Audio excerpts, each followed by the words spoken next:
Assalamualaikum warahmatullahi wabarakatuh dan salam sejahtera kepada para hadirin yang sudi menonton video saya pada kali ini. Pada kali ini saya akan membentangkan satu topik, iaitu tokoh pra-merdeka dan pasca merdeka. Iaitu saya akan memilih dua tokoh iaitu daripada tokoh pra-merdeka dan pasca merdeka. Okey, baiklah.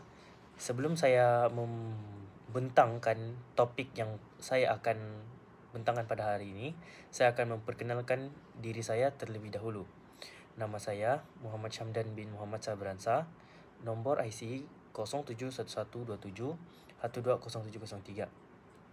Angka giliran 202501231089. Saya merupakan pelajar PPISMP Ogos 2025 hingga Julai 2030. Saya daripada option BM4 SJKC dan topik pembentangan ini di bawah kursus Sejarah Perkembangan Bahasa Melayu dan di bawah pensyarah Puan Alice Benedict. Okey, baiklah. Setelah memperkenalkan diri saya sebentar tadi, saya akan teruskan kepada pengenalan topik-topik yang saya akan bentangkan. Yang pertama ialah saya akan membentangkan tokoh pra-merdeka dan pasca merdeka. Manakala yang kedua, saya akan membentangkan biodata tokoh pra-merdeka dan pasca merdeka. Dan yang ketiga, saya akan memberitahu tentang peranan dan sumbangan tokoh pra-merdeka dan pasca merdeka. Yang keempat, perbandingan tokoh pra-merdeka dan pasca merdeka, serta yang terakhir, saya akan memberikan kesimpulan. Okey, baiklah.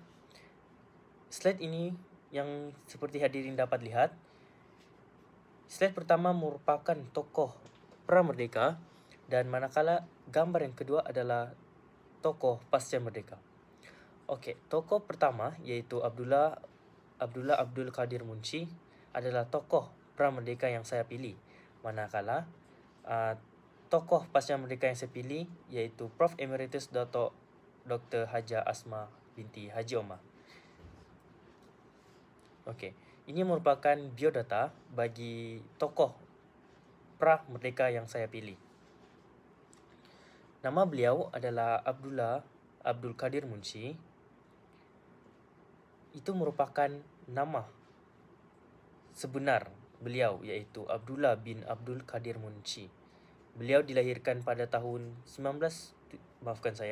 Beliau dilahirkan pada tahun 1796 Masihi bersamaan dengan tahun Hijrah 1211 di Kampung Masjid atau lebih dikenali sebagai Kampung Pali. Beliau berasal daripada keturunan Arab dan India dan beliau mendapat gelaran Munshi pada usia 11 tahun apabila mengajar askar-askar Melayu di Melaka. Beliau juga mengajar askar-askar India dan British tentang bahasa Melayu. Beliau mula bekerja dengan bapanya dengan menolong bapanya menyalin dokumen-dokumen penting.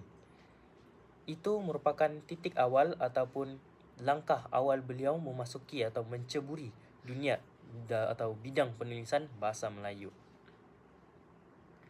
Okey, baiklah. Ini merupakan biodata tokoh pasca merdeka.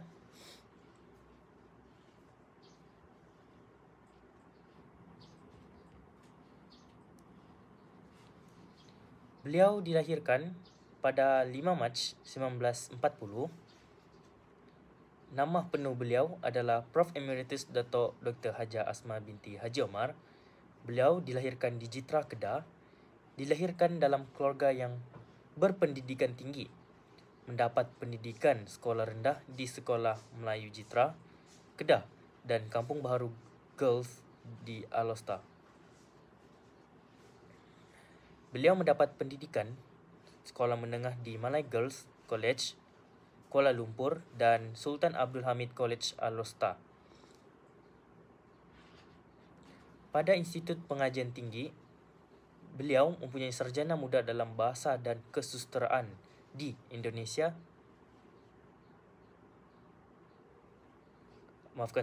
Beliau mendapatkan sarjana muda dalam bahasa dan kesusasteraan Indonesia di Universitas Indonesia Jakarta pada tahun 1961. Beliau juga sarjana dalam Bahasa dan Kesusasteraan Indonesia di Universiti Indonesia Jakarta pada tahun 1963.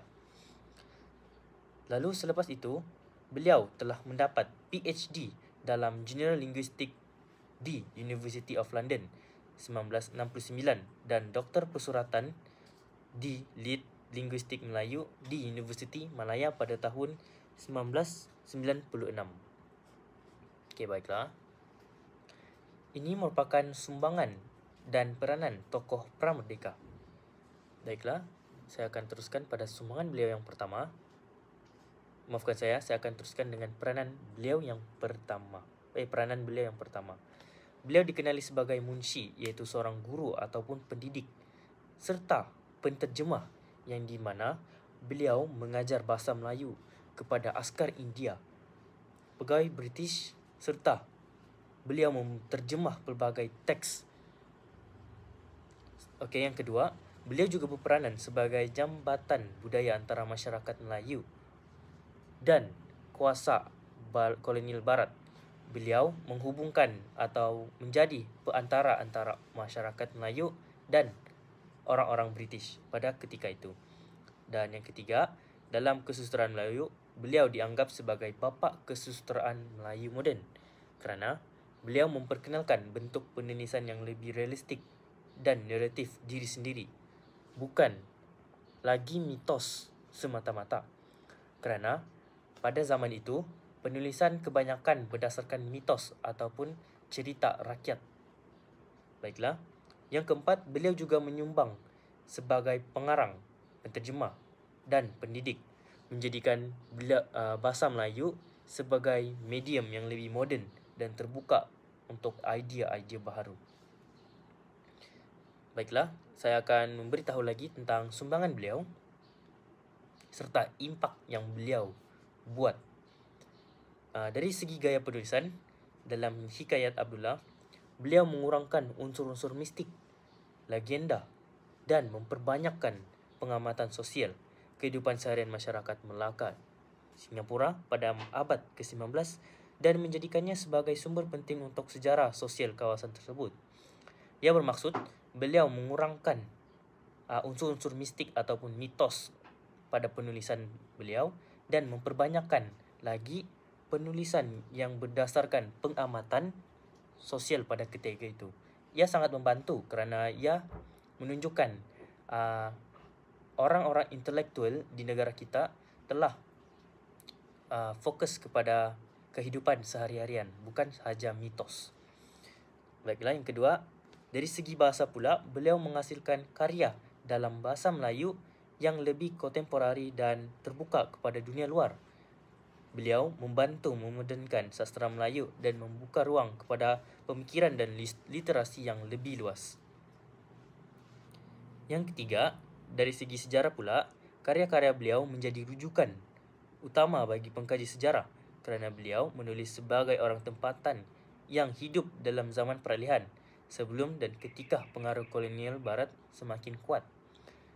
Ia sangat membantu kepada ahli sejarawan kerana penulisan-penulisan beliau yang berdasarkan kehidupan sosial pada ketika itu menceritakan tentang bagaimana kehidupan masyarakat Melayu pada zaman penjajahan, selepas penjajahan dan sebelum penjajahan Melayu.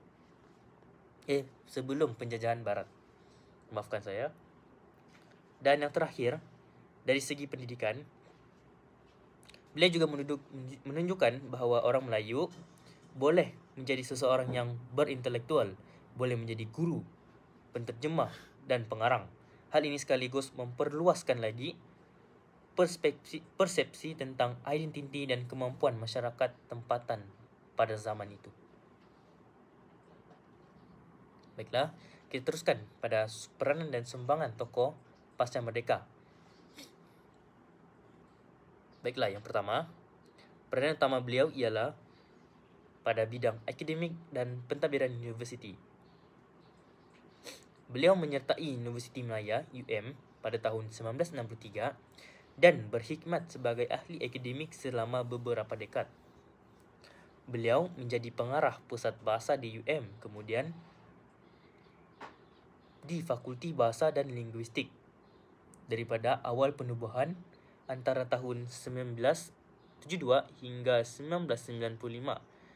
Beliau menjawat jawatan Dekan Fakulti Bahasa dan Linguistik dari tahun 1995 hingga tahun 2000. Setelah bersara daripada UM, beliau dilantik sebagai Profesor Kerusi Tamadun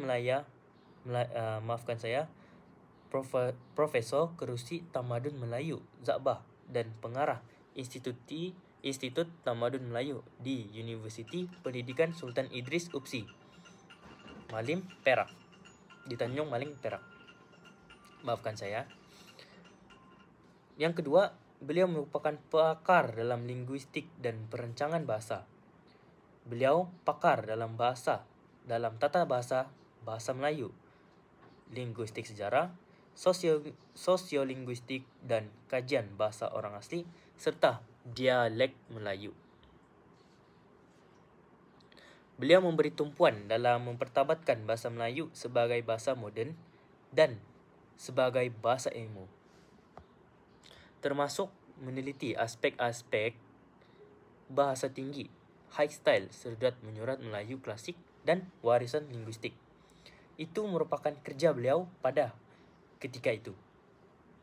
Okey, baiklah.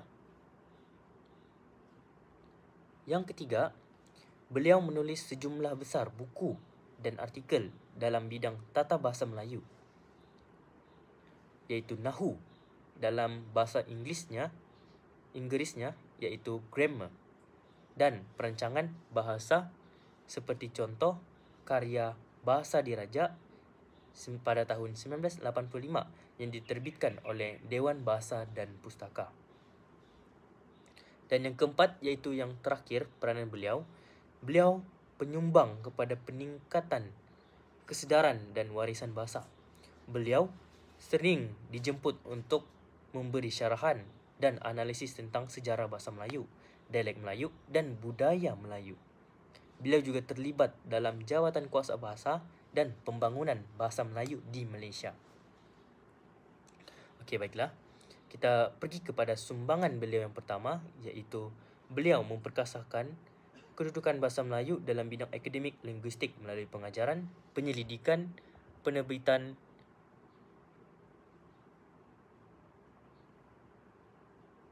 dan penerbitan, maafkan saya. Beliau juga telah membantu meningkatkan bahasa Melayu sebagai subjek yang serius dalam linguistik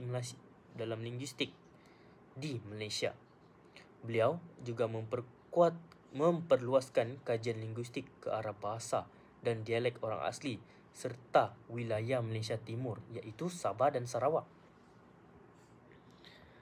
Ia bukannya terhad kepada bahasa Melayu ataupun bangsa Melayu saja, namun ia lebih terbuka pada ketika beliau masih aktif dalam bidang bahasa ini. Okey, yang ketiga, beliau menjadi peneraju dalam pembangunan tata bahasa moden dan panduan bahasa yang betul bagi pengguna bahasa Melayu. Bahasa Melayu menjadikannya ia sebagai rujukan utama dalam pendidikan dan penerbitan bahasa. Yang keempat, beliau membawa kesedaran tentang kepentingan warisan linguistik dan tulisan Melayu klasik seperti surat kerajaan, dialek negeri serta sebahagian daripada identiti dan budaya Melayu. Ia bermaksud beliau memberi kesedaran tentang betapa pentingnya sejarah bahasa Melayu klasik pada zaman dahulu, atau betapa berharganya bahasa Melayu klasik yang kita patut hargai dan banggakan bahasa Melayu klasik itu. Okey, baiklah. Yang terakhir, beliau mendidik generasi baharu sebagai ahli linguistik dan pengguna bahasa yang lebih berdaya saing dalam memanfaatkan bahasa Melayu dalam pelbagai bidang seperti pendidikan, penerbitan dan penyelidikan. Baiklah. Itu merupakan peranan dan sumbangan tokoh pasca merdeka. Okey, baiklah. Kita beralih kepada perbandingan tokoh pra-merdeka dan pasca merdeka. Okey, baiklah. Perbandingan yang pertama dari aspek bidang utama, Abdullah Abdul Kadir Munshi merupakan sastera. Bidang utama beliau adalah dalam sastera, pendidikan, terjemahan, pengajaran dan pengajaran bahasa. Manakala bidang utama Prof Emeritus Datuk Dr. Haja Asma binti Haji Omar dalam bidang linguistik, tata bahasa, perancangan bahasa, akademik dan penyelidikan. Manakala dari aspek sumbangan dalam pemikiran Melayu, Abdul Kadir Munshi, beliau mengkritik kelemahan masyarakat Melayu dan menyeru perubahan melalui ilmu dan rasionalisme. Iaitu, beliau menyeru penulisan itu berbentuk secara bukan mitos ataupun hayalan semata-mata, namun ia berdasarkan bukti kukuh dan penyelidikan. Okey, baiklah. Dari aspek sumbangan dalam pemikiran Melayu bagi Prof Emeritus Datuk Dr. Haja Asma binti Haji Omar, beliau mengupas hubungan antara bahasa dan budaya Melayu, mengangkat bahasa Melayu sebagai cerminan identiti bangsa. Aspek yang ketiga iaitu kepentingan dalam sejarah bahasa Melayu, Abdullah Abdul Kadir Munshi merupakan tokoh perintis kepada transformasi sastera Melayu daripada tradisional ke moden. Manakala Prof Emeritus Datuk Dr. Haja Asma binti Haji Omar, ia merupakan tokoh utama perkembangan ilmu linguistik dan dasar bahasa Melayu moden. Okey, kita beralih kepada gaya penulisan ataupun kajian beliau. Abdullah Abdul Kadir Munshi, gaya penulisan beliau lebih realistik, berpaksikan pengalaman sebenar, menekankan pengamatan sosial dan nilai moral. Manakala Prof Emeritus Dr. Haja Asma binti Haji Omar, beliau merupakan lebih kepada analytical, ilmiah, berdasarkan teori linguistik dan penyelidikan lapangan. Itu merupakan perbandingan tokoh pra-merdeka dan pasca merdeka. Okey, baiklah. Kita sudah sampai ke penghujungnya. Ini merupakan kesimpulan yang saya dapat simpulkan pada pembentangan saya pada kali ini. Secara keseluruhannya, Abdullah Munshi dan Prof Asma Haji Omar merupakan tokoh besar yang telah banyak berjasa dalam memertabatkan bahasa Melayu. Hal ini kerana Abdullah Munshi memperkenalkan gaya penulisan moden yang lebih realistik dan berfakta. Hal ini sekaligus membuka jalan kepada kemajuan sastera serta pendidikan Melayu pada zamannya. Sementara itu, Prof Asma Haji Omar pula memperkukuh kedudukan bahasa Melayu melalui kajian linguistik, tata bahasa dan perancangan bahasa yang lebih sistematik. Oleh itu, kita perlulah menghargai kedua-dua tokoh ini kerana mereka telah banyak berjasa dalam perkembangan bahasa Melayu hingga ke hari ini. Baiklah, saya rasa itu sahaja daripada pembentangan saya pada kali ini. Izinkan saya mengundur diri dan saya memohon atau menyusun 10 jari untuk memohon keampunan daripada hadirin sekalian sekiranya saya melakukan kesalahan tutur bahasa ataupun tutur bicara pada pembentangan saya. Itu saja. Assalamualaikum warahmatullahi wabarakatuh dan terima kasih.